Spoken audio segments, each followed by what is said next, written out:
ইমাম মুয়াজ্জিনদের জন্য pay scale তৈরি কার্যক্রম চলছে বলে জানালেন ধর্ম উপদেষ্টা ডক্টর আফম খালিদ হোসেন।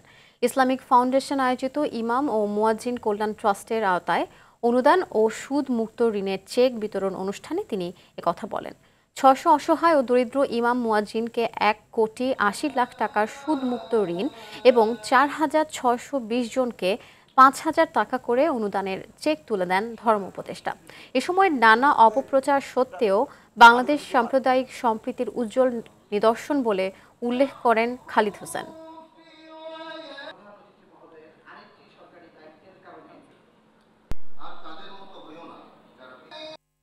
মসজিদের ব্যবস্থাপনা নীতিমালা তৈরি করছে এবং ইমামদের একটা পে স্কেলের আওতায় এনে, যেগুলো সরকারি মসজিদ, স্বায়ত্তশাসিত, অর্ধস্বায়ত্তশাসিত এবং কর্পোরেট ওয়াকফ আন্ডারে যে সমস্ত মাসাজিদ আছে, ওইগুলোতে ইমাম, মুয়াজ্জিন, পেশ ইমাম, খাদেমের জন্য একটা স্কেল কার্যকর করার চেষ্টা করব অর্থ মন্ত্রণালয়ের সাথে আলাপ করে।